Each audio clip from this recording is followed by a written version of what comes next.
Bismillahirrahmanirrahim. In today's lecture, we will be discussing heteroscedasticity. Hetero, as you know, not homogeneous, not similar, not identical, not same, not constant. Hetero का मतलब ये है. और scedasticity is actually the word for uncertainty, variance वगैरह के लिए. तो heteroscedasticity जब हम कहेंगे तो इसका मतलब हमें समझ आ जाना चाहिए. Heteroscedasticity means the variance is not constant. अब क्वेश्चन ये है कि वेरिएंस ऑफ व्हाट. हम जब रिग्रेशन एनालिसिस करते हैं तो there are two sources of variation in the dependent variable. Number one, non variable जिनको हम इंडिपेंडेंट वेरिएबल्स कहते हैं, एंड नंबर टू, अननोन जो स्टोकेस्टिक फैक्टर्स या वेरिएबल्स जिनको हम म्यू से हम इक्वेशन में लिखते हैं. ये हम पढ़ते आए हैं. हमने पिछले लेक्चर्स में बड़ी डिटेल से इनके बारे में डिस्कस किया. तो जब हम कहते हैं हेटरोस्केडास्टिसिटी यानी नॉन कांस्टेंट वेरिएंस, तो इसका मतलब क्या है? The variance of mu. The variance of mu is not constant. Mu क्या है? स्टोकेस्टिक टर्म जिसको हम यू या म्यू से हम लिखते हैं इक्वेशन के अंदर. तो जब इसका वेरिएंस कांस्टेंट ना हो, अब क्वेश्चन ये है कि अगर कांस्टेंट नहीं है वेरिएंस तो फिर ये चेंज कैसे हो रहा है? तो उसके कई सोर्सेज हैं, हम उनको डिटेल से पढ़ेंगे, लेकिन यहाँ मुख्तसर मैं बताऊंगा कि वो जब आप ऑब्जर्व करें कि variance of mu is changing either with the changing values of any independent variable और predicted value of the dependent variable. यानी अगर प्रिडिक्टेड वैल्यू यानी वाई हैट अगर चेंज हो रहा है और वेरिएंस ऑफ म्यू चेंज हो रहा है तो इसका मतलब है वेरिएंस कांस्टेंट नहीं है. और इसी तरह अगर x की वैल्यू चेंज हो रही है और म्यू भी उसके साथ चेंज हो रहा है तो इसका मतलब है वेरिएंस कांस्टेंट नहीं है. सवाल ये है कि इसको कांस्टेंट क्यों होना चाहिए? सिंपल आंसर उसका ये है कि अगर ये वेरिएंस कांस्टेंट नहीं होगा तो सबसे ज्यादा इफेक्ट आपके टी स्टैट्स और एफ स्टैट्स के ऊपर होगा. वो रिलायबल नहीं होंगे, बाइस्ड होंगे, इसलिए कि वेरिएंस का ताल्लुक स्टैंडर्ड एरर से है. और ये स्टैंडर्ड एरर कहाँ कहाँ यूज होते हैं? In the calculation of T. Denominator में आप देखें स्टैंडर्ड एरर होता है. इसी तरह जो एफ स्टैट हम कैलकुलेट करते हैं उसके न्यूमरेटर में भी वेरिएंस होता है और उसके डिनोमिनेटर में भी वेरिएंस होता है. तो वहाँ एफ स्टैट जो है वो भी इफेक्ट होता है. ठीक है. अब इसको बजाय इसके कि हम इतनी लंबी चौड़ी इस पर डिस्कशन करें, हम डायरेक्ट जाते हैं और इसको विजुअलाइज करते हैं कि किस चीज को कहते हैं कि ये हेटरोस्केडास्टिसिटी है और किस चीज को कहते हैं कि ये होमोस्केडास्टिसिटी है. देखें, रिग्रेशन रन करने से पहले भी आप चेक कर सकते हैं, रिग्रेशन रन करने के बाद चेक करें. ये होमोस्केडास्टिसिटी कहेगी या कांस्टेंट वेरिएंस कहेंगे इसको, ये हेट्रो नहीं होगी. यानी जब आपने रिग्रेशन रन की और आपने जो म्यू है उसको वाई हैट के अगेंस्ट प्लॉट किया और आपका ये डिस्ट्रीब्यूशन पैटर्न जो है वो इस तरह से है, एक खास रेंज के अंदर है, तो इसको हम कहेंगे कांस्टेंट वेरिएंस. लेकिन अगर आप ये देखें तो ये कांस्टेंट वेरिएंस नहीं है. फिगर 2 में इसमें ये डॉट जो है ये इनिशियल वैल्यू के ऊपर ये स्प्रेड कम है. फिर जैसे जैसे हम एक्स एक्स के साथ मूव करते हैं तो ये स्प्रेड ज्यादा हो रहा है. इसको कहते हैं हेटरोस्केडास्टिसिटी. इसी तरह ये देखें, इस तरह से भी हो सकता है कि ये पहले ज्यादा स्प्रेड हो, फिर ये कम हो रहा है, फिर एकदम बढ़े. इसको भी हेट्रो कहेंगे. इसी तरह ये इस शेप में भी हो सकता है, ये भी हेट्रो है, पहले स्प्रेड ज्यादा है फिर कम हो रहा है. तो इसी तरह ये इस तरह ये डायमंड शेप भी ये स्प्रेड हो सकता है. कोई भी शेप हो सकती है लीनियर नॉन लीनियर फॉर्मेट में. मोस्टली नॉन लीनियर फॉर्म होता है. तो अब इसको आप ज़हन में रखें इस डायग्राम को कि ये जो है ये होमोस्केडास्टिसिटी है. ठीक है. अब इसको चेक करने के कई तरीके हैं.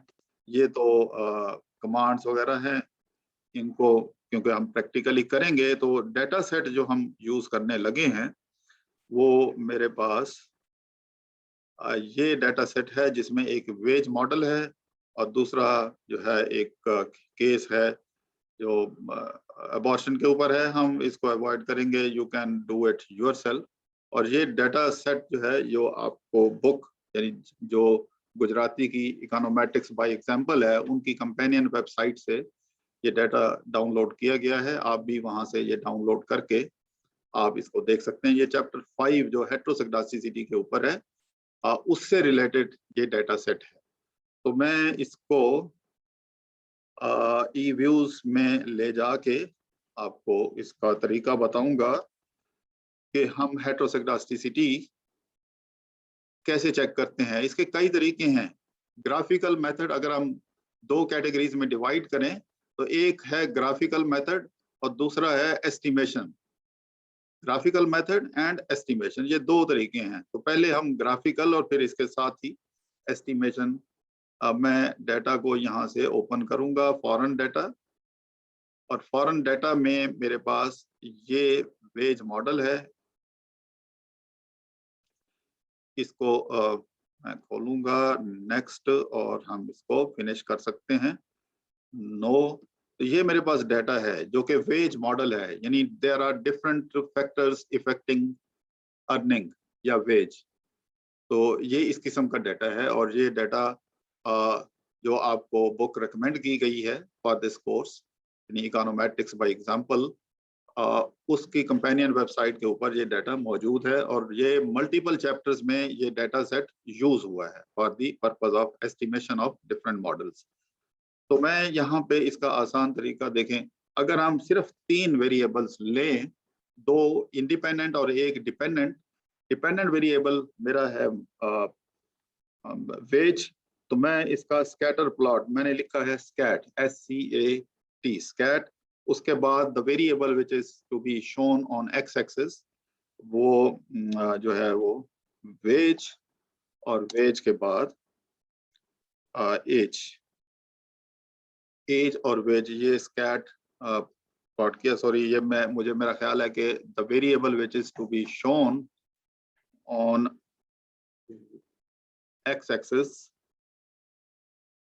ये मैंने यहाँ पे वेज, WAGE वेज स्कैट। तो ये स्कैटर प्लॉट बन रहा है।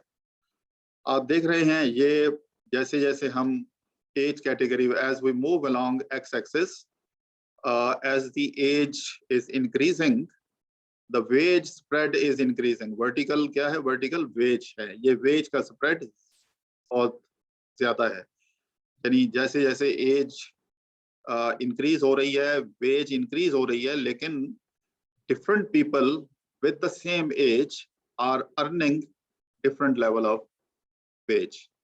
तो ये इसका मतलब है कि इस मॉडल के अंदर यकीनन हेट्रोज़ाइगोसिटी का इशू आ सकता है। इसी तरह अब अगर मैं एज की बजाय यहाँ पे एक्सपीरियंस का वेरिएबल ले लूं, मैं इसको ड्रैग करके देखना चाहता हूँ कि एक्सपीरियंस के यहाँ स्पेलिंग क्या है। तो इसको EXPER, ये हमारे पास यहाँ पे EXPER, यस। एंड इसको देखें तो इसमें भी कुछ इसी तरह का ही पैटर्न हमें नजर आ रहा है। तो देयर आर चांसेस ऑफ हेट्रोज़ाइगोसिटी। तो एक तो ये ग्राफिकल तरीका है। दूसरा ग्राफिकल मेथड ये है, मैं इसको क्लोज कर देता हूँ because I don't want to open so many windows. तो इसको अब मैं रिग्रेशन रन करूंगा, where in wage is the dependent variable and age and experience.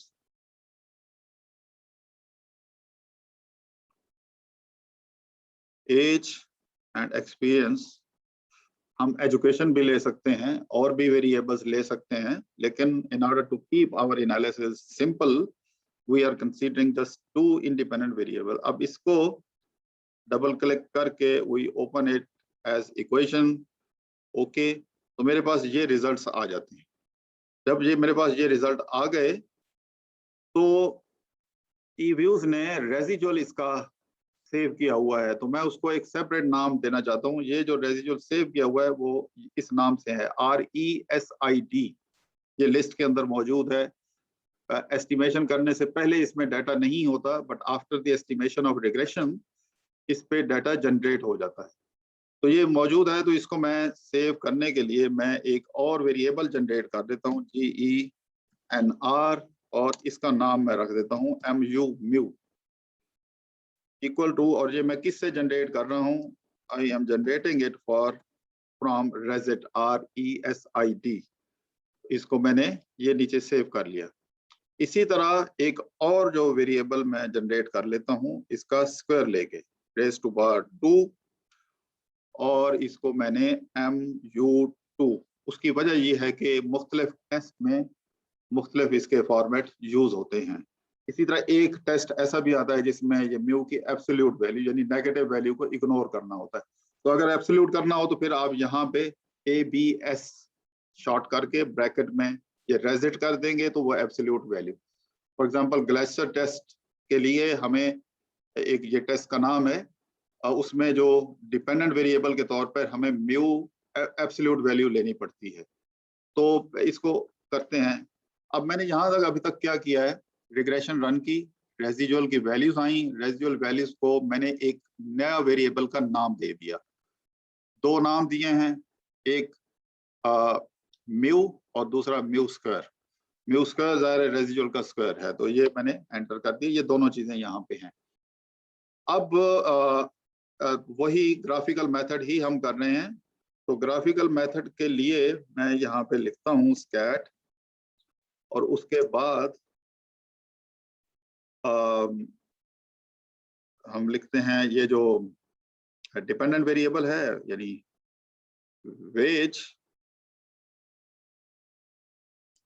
और फिर उसके बाद है, सॉरी इससे पहले आएगा म्यू MU2 ये मैंने सेव किया है अभी। तो इसको स्टार्ट करके हम देखेंगे। तो आप देखें कि एक बहुत ही एक लॉग फॉर्म में ये एक एक्सपोनेंशियल इंक्रीज हमें नजर आ रहा है रिलेशनशिप, जिसका मतलब ये है कि वेरिएंस कांस्टेंट नहीं है, देयर इज हेटेरोस्क्लेरोसिटी।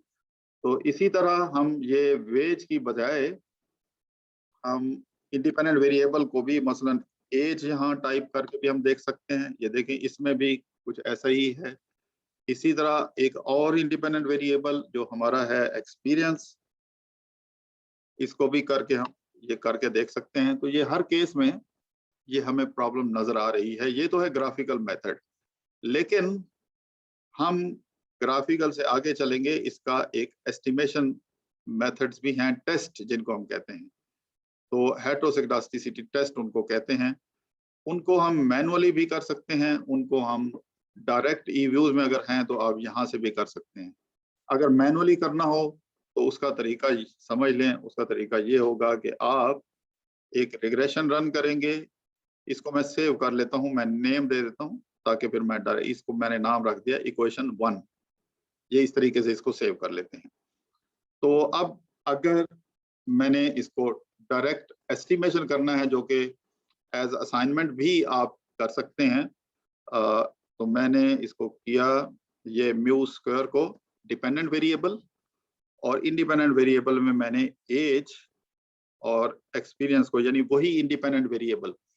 ऐसी रिग्रेशन को हम कहते हैं ऑक्सिलरी रिग्रेशन।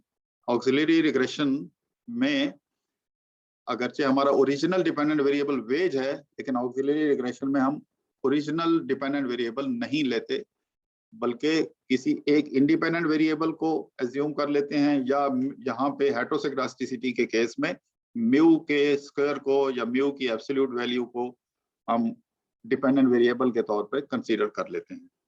तो ये करने के बाद इसको डबल क्लिक किया, open equation, estimate, okay estimation कर ली। अब ये हमें यहाँ, पहले हम ग्राफ को देखते थे, अब यहाँ से हम बताएंगे कि हेटेरोस्क्लेरोसिटी है या नहीं। तो हमारा नल हाइपोथेसिस इसमें जॉइंट सिग्निफिकेंस के लिए वो एफ स्टैट के पैटर्न पे टेस्ट होता है। एफ स्टैट में क्या होता था, हम जॉइंट सिग्निफिकेंस टेस्ट करते हैं। नल हाइपोथेसिस हमारा ये होता था कि इनके जो स्लोप पैरामीटर्स हैं they are all jointly equal to 0। यहाँ ये अगर हम ये एज्यूम करते हैं कि beta of age and beta of experience both are equal to 0, तो इसकी जॉइंट सिग्निफिकेंस टेस्ट इस पे F अप्लाई होगा। तो यहाँ पे मतलब क्या होगा, यहाँ मतलब ये होगा कि अगर हम इसको इक्वल टू 0 लिखते हैं तो इसका मतलब ये है कि हमारा नल हाइपोथेसिस ये है कि देयर इज होमोसेक्टास्टिसिटी एंड नॉट हेटेरोसेक्टास्टिसिटी।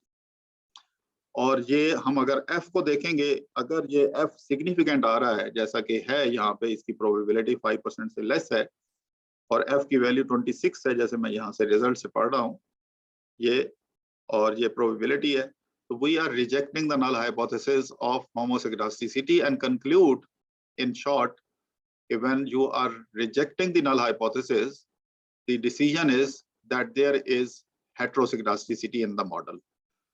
एक तो ये है। दूसरा, इसी रिजल्ट से हम LM टेस्ट भी अप्लाई करते हैं। LM टेस्ट का क्या मतलब है कि आपका ये जो सैंपल साइज है 1, 2, 8, 9, अगर आप इसको मल्टीप्लाई करें with the value of R square, you do it,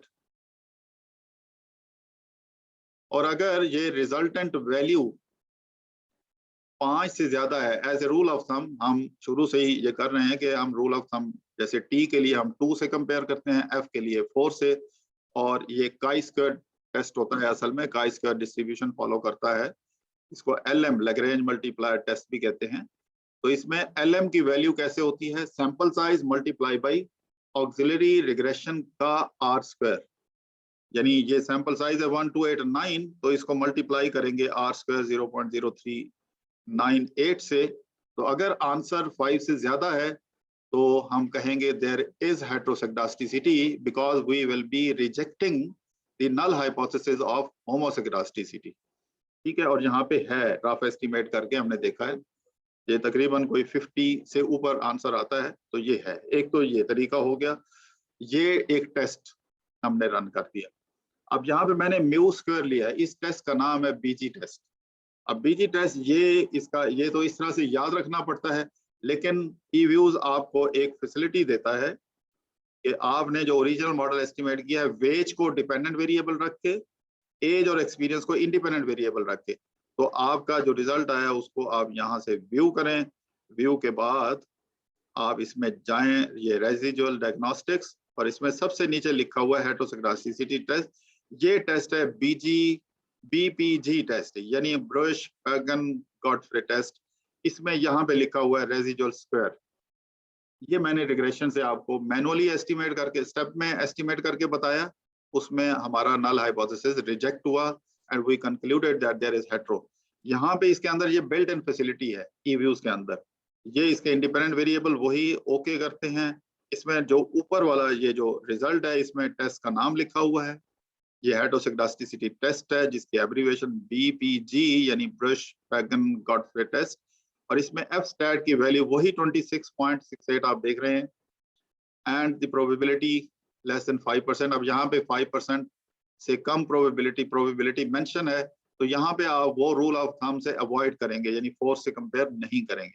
और जहाँ पे LM की भी कैलकुलेशन मौजूद है, आप देखें ये नंबर ऑफ ऑब्जर्वेशन स्टार यानी मल्टीप्लाई बाई R स्क्वायर, ये R स्क्वायर ये नीचे वाली रिग्रेशन जिसको हम ऑक्सिलरी रिग्रेशन कह रहे हैं, ये इसके R स्क्वायर से आप मैनुअली इसको मल्टीप्लाई करके देख सकते हैं, यानी इस R स्क्वायर को ये जो 1, 2, 8, 9 सैंपल साइज है इससे मल्टीप्लाई करेंगे तो ये आंसर आएगा 51.36। अभी आपने चेक भी किया होगा, तो ये सिग्निफिकेंट है। तो दोनों F स्टैट और LM दोनों प्रूव कर रहे हैं that you are rejecting the null hypothesis of homoscedasticity, and the decision is that in this data wherein you are estimating the wage model assuming experience and age as the independent variable, there is heteroscedasticity.